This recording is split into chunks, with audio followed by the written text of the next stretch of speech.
आप देख रहे हैं लाइव वायर। मैं हूं आपके साथ रवि शर्मा। केंद्र शासित प्रदेश बनने के बाद जम्मू कश्मीर में एक बार फिर से राजनीतिक सरगर्मियां जो हैं वो तेज़ हो चुकी हैं, क्योंकि कुछ देर पहले तक जो राजनीतिक अलग अलग दल थे उनके नेताओं को नज़रबंद किया गया था, उन्हें गिरफ्तार किया गया था और कुछ नेताओं पर पीएसए भी लगे हुए थे। लेकिन अब जो नेता बाहर आए हैं और उसके बाद लगातार घाटी की बात करें तो घाटी में इस समय सरगर्मियां तेज़ हैं और पॉलिटिकल पार्टीज़ जो अपना वजूद खो चुकी हैं वो एक बार फिर से खड़े होने की कोशिश कर रही हैं और गुपकार डिक्लेरेशन जो है उसके ज़रिए धारा 370 को वापस जम्मू कश्मीर में लाने की बात कही जा रही है। लगातार वो नेता ये कह रहे हैं कि वो 370 को वापस लाएंगे। क्या वो लाना संभव है? इस सब पर हम चर्चा करेंगे और चर्चा करने के लिए हमारे साथ कांग्रेस के वरिष्ठ नेता, 2 बार मंत्री भी रह चुके हैं, RS चिप जी। और इनकी छवि की बात करें तो सच्चाई बोलने पर ये अपनी ही पार्टी के खिलाफ भी जा सकते हैं और सच हमेशा इनकी छवि उस तरह की रही है। इनसे आज बातचीत करेंगे कि आखिर इनका क्या कहना है इस पूरे मामले को लेकर। चिप साहब, सबसे पहले तो आपका स्वागत है। सर, जिस तरह से ये गुपकार डिक्लेरेशन एक बार फिर से बना है, ये दावे किए जा रहे हैं कि 370 को वापस ले आएंगे वो लोग, क्या लगता है आपको कि 370 वापस आ सकता है? देखिए, पहली बात तो यूँ कहूँगा मैं कि 370 को हटाना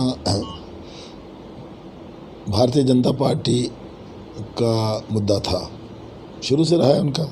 जब जनसंघ था तभी उन्होंने कहा, जब भारतीय जनता पार्टी धीरे धीरे आगे बढ़ती रही तो हमेशा कहते रहे। और मैं ये कहूँगा कि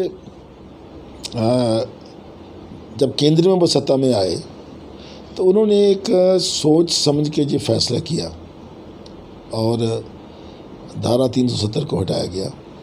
मैं इस पर ज़्यादा एलेबोरेट नहीं करना चाहूँगा, लेकिन यहाँ तक मैं महसूस करता हूँ कि जो आपने जिक्र किया यहाँ गुपकार डिक्लेरेशन का, जो कश्मीर बेस्ड पार्टीज़ जो थी उनकी जो वहाँ एक कनक्लेव हुई या कॉन्फ्रेंस हुई, तो उस कॉन्फ्रेंस में अब उन्होंने अपने लोगों को एड्रेस करने के लिए ये मुद्दा उनके सामने रखा कि हम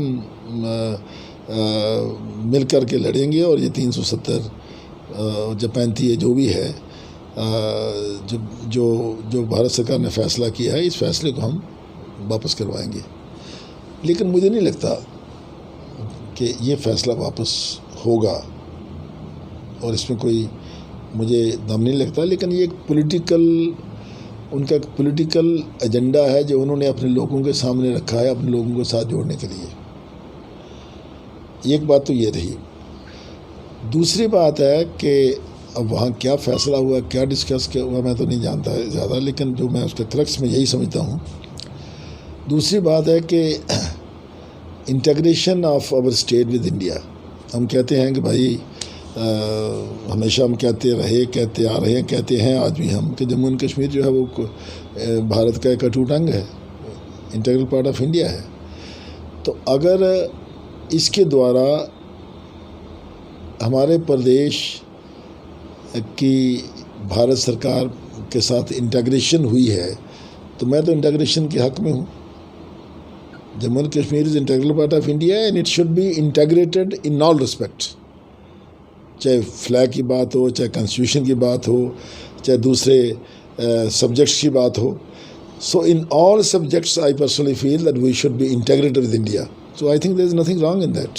सर, जिस तरह से जम्मू कश्मीर को स्टेट से हटाकर यूनियन टेरिटरी बनाया गया, क्योंकि लद्दाख की बात करें, पहले जम्मू कश्मीर और लद्दाख एक रियासत थे, उसके बाद लद्दाख को अलग यूनियन टेरिटरी बनाया गया, जम्मू और कश्मीर को अलग यूनियन टेरिटरी बनाया गया। लेकिन उस समय जो गृह मंत्री थे उन्होंने ये कहा था कि वापस स्टेट बना दिया जाएगा जब हालात ठीक होंगे। एक तरफ से भारतीय जनता पार्टी की सरकार ये कह रही है कि हालात ठीक हैं, दूसरी तरफ से अभी स्टेट फिर से नहीं बनाया गया है। इस पर क्या कहेंगे कि कितनी जल्दी आपको लगता है कि इसको वापस स्टेट का दर्जा मिलेगा? क्या मिलेगा भैया नहीं, आपको क्या लगता है? देखिए, 2-3 चीज़ें हैं। एक तो आपने कहा कि भाई वो कह रहे हैं हालात ठीक है, बीजेपी कहती है कि हालात ठीक हैं। मैं समझता हूँ कि अभी हालात इतने ठीक नहीं हैं। अगर ठीक है तो इलेक्शन करवाएं, फिर तो जल्दी इलेक्शन होनी चाहिए। दूसरी बात, जम्मू कश्मीर स्टेट को यूनियन टेरिटरी बनाना मैं समझता हूँ कि बिल्कुल गलत है और मैं ज़ाती तौर पर भी, हमारी पार्टी भी इसके ख़िलाफ़ है कि इतनी बड़ी स्टेट, एक सरताज स्टेट को यूनियन टेरिटरी बना देना, उसको छोटा सा टाइनी यूनियन टेरिटरी बना देना, उसके जस्ट कंट्रोल करने के लिए, मैं समझता हूँ कि ये निर्णय उनका गलत था। और ultimately may be after 1 year or 2 years or 3 years what ever it is, ultimately government of India को स्टेटहुड का दर्जा जम्मू कश्मीर को वापस करना पड़ेगा, ये मेरा मानना है। और मैं समझता हूँ कि इसके बिना कोई चारा नहीं है। सर, जम्मू कश्मीर की बात करें, जब यहाँ से धारा 370 में बड़े बदलाव किए गए, इसे यूनियन टेरिटरी बनाया गया, ये कहा गया कि जम्मू कश्मीर के अंदर विकास होगा, नौकरियाँ आएंगी, रोज़गार के नए अवसर पैदा होंगे, लेकिन ऐसा कुछ अभी लग नहीं रहा है। लगातार धरने प्रदर्शन हो रहे हैं। जो लोग पहले कॉन्ट्रैक्चुअल में भी थे, जब लगे थे, उनकी नौकरियाँ भी चली गई। क्या समझते हैं आप? देखो, अभी तो कुछ मुझे लगता नहीं कि कोई विकास की जो योजनाएं हैं उस ढंग से लागू की गई हों जिस ढंग से इन्होंने उसका ढिंढोरा पीटा था। बड़े शहरों को तो छोड़ दीजिए, बड़े प्रोजेक्ट्स को छोड़ दीजिए, जैसे मिसाल के तौर पर जम्मू से पुंछ वाली सड़क जो है उसको ठीक किया, 4 लेन की जा रही है, मैं एक मिसाल ले रहा हूँ, या रिंग रोड जो बन रही है। तो ये प्रोजेक्ट सब पुराने हैं, हमारी सरकार के समय बने हुए प्रोजेक्ट्स हैं। इन्होंने इनको स्टार्ट किया होगा। गांव में चले जाएं, मुझे नहीं लगता गांव में कोई इतना बड़ा विकास हुआ है, कोई ऐसे विकास की लहर दौड़ी है वहाँ। तो विकास के नाम पर लोगों को, मैं समझता हूँ कि लोग गुमराह हुए हैं कि भारत सरकार करेगी। शायद भारत सरकार करना भी चाहती है, लेकिन पिछले 1 वर्ष से यूटी बनने के बाद में जो एडमिनिस्ट्रेशन रिस्पॉन्सिबल थी विकास करवाने के लिए, मैं समझता हूँ कि वो एडमिनिस्ट्रेशन अटरली फेल हुई है। और मुझे नहीं लगता कि कहीं ऐसे कदम उठाए गए हैं जिससे लगे कि बहुत ज़्यादा विकास हो रहा है। सर, लोग लगातार जब प्रदर्शन भी करते हैं, क्योंकि केंद्र में भारतीय जनता पार्टी की सरकार है, तो प्रदर्शन उन्हीं के खिलाफ होंगे। यहाँ पर उपराज्यपाल जो हैं वो सब कुछ देख रहे हैं। लेकिन एक आरोप कांग्रेस पर भी लगता है। लोग ये आरोप लगाते हैं कि कांग्रेस खुलकर सामने नहीं आ रही है, कांग्रेस जो विपक्ष है उसका रोल सही तरह से नहीं निभा पा रही है। इस पर क्या कहेंगे? इससे पहले मैं जो विकास की बात कर रहे थे, एक बात कहना चाहूँगा यहाँ कि कुछ तब्दीलियाँ अभी आई हैं 1 आध महीने में, जो नए हमारे लेफ्टिनेंट गवर्नर साहब आए हैं। और जैसे मैंने मीडिया में भी पढ़ा उनके बारे में, उनके बैकग्राउंड को देखा हमने, मुझे लगता है कि शायद कुछ एडमिनिस्ट्रेशन का तरीका बदले। जो डेवलपमेंट की स्कीम्स हैं जो अधूरी पड़ी हुई हैं, जिन पर काम चल रहा है, जिन पर काम तेज़ी से होना चाहिए, ये मुझे लग रहा है कि इस किस्म के कदम शायद उठाए जाएँ because of the change of guard lieutenant governor के आने से। क्योंकि ही हिमसेल्फ, मुझे जैसे उनके बारे में पढ़ा, he himself is an engineer, he has a vast political experience, और वो काम करना भी चाहते हैं। तो ये पॉसिबिलिटी है कि कुछ चेंज आ सकता है, लेकिन अभी तक क्योंकि अभी बड़ा कम समय हुआ है, तो देखते हैं कुछ महीनों में क्या होता है। फिर जो प्रश्न आपने आगे पूछा है उसके लिए कांग्रेस विपक्ष का रोल, कि जो विपक्ष है वो अपना रोल जो है वो इफेक्टिवली, प्रभावशाली तरीके से नहीं कर रहा है, ऐसी बात नहीं है। वो 2 बातें हैं उसमें। देखिए, पहले तो जब यूनियन टेरिटरी बनी, तो यूनियन टेरिटरी बनते ही उन्होंने जितने विपक्ष के नेता थे सबको जेलों में डाल दिया।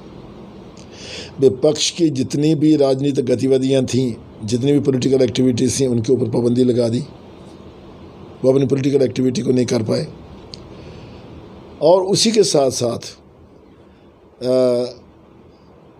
फरवरी मार्च से ये जो कोविड-19 का जो तूफ़ान था वो सारे देश में, सारी दुनिया में, सारे देश में आ गया। हम भी उस लपेट में आ गए। और आपने देखा होगा कि पिछले कुछ 15 दिनों से पहले कश्मीर में कोविड के केसेस ज़्यादा थे एज़ कम्पेयर टू जम्मू, लेकिन अब जम्मू भी उसी तरीके से कोविड यहाँ फैल रहा है। तो मैं समझता हूँ कि ये दोनों चीज़ें मिला करके, जो दोनों चीज़ें हुई हैं कि पहले विपक्ष के नेताओं को बंद किया गया, उनकी गतिविधियों को रोका गया, और अब कोविड आ गया, इसकी वजह से लगता है कि शायद विपक्ष अपना रोल नहीं कर रहा।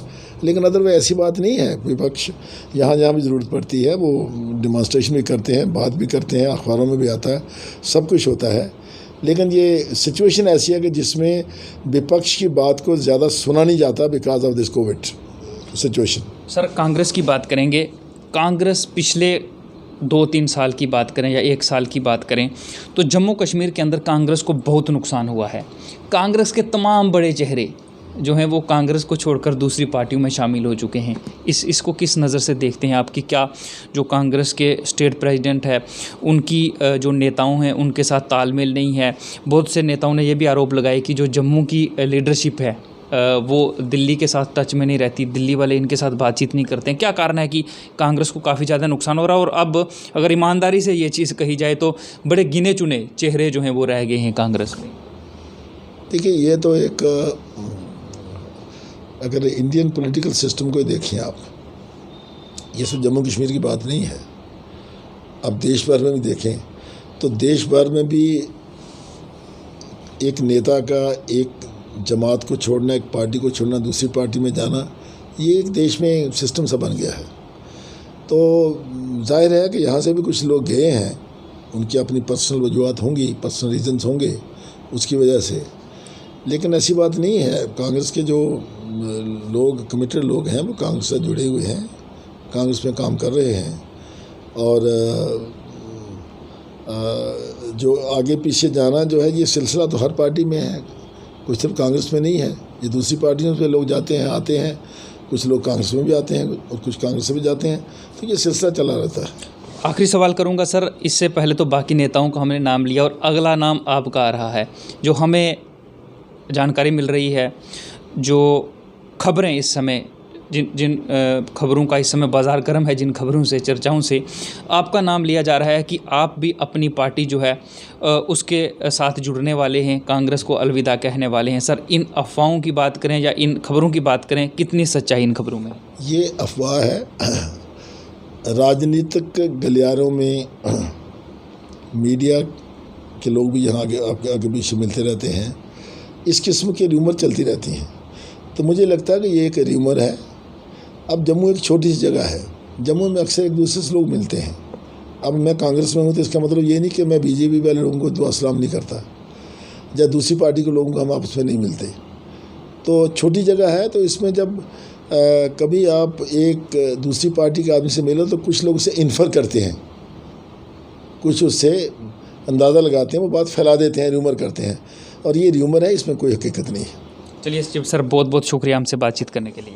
थैंक यू वेरी मच, धन्यवाद। ये थे हमारे साथ RS चिप जी, जो कि कांग्रेस के वरिष्ठ नेता हैं, और इस सवाल हमने इनसे पूछे और हटकर कांग्रेस पार्टी की जो सोच है उससे हटकर इन्होंने जवाब दिए हैं। 370 की बात करें तो उन्होंने कहा कि बहुत अच्छा जो है वो हुआ है, और ये भी कह रहे हैं कि जल्द ही जम्मू कश्मीर को रियासत का दर्जा वापस देना चाहिए। और अभी जिस तरह से अफवाहों का बाजार एक गर्म था कि RS चिप साहब जो हैं ये कांग्रेस को अलविदा कहकर अपनी पार्टी में जाने वाले हैं, लेकिन इन्होंने साफ तौर से इनकार कर दिया है। इन्होंने ये भी कहा है, क्योंकि अगर अफवाहें थी तो इनका ये कहना है कि ये उस पार्टी के नेताओं से ज़रूर मिले होंगे और उसी को ये कह दिया गया कि ये अपनी पार्टी में जाने वाले हैं। फ़िलहाल अभी तक ये इसी पार्टी में, और आने वाले समय में क्या होगा ये तो आने वाले समय में ही पता चलेगा। फ़िलहाल मुझे रवि शर्मा को इजाज़त दें, मगर आप देखते रहें लाइव वायर। नमस्कार।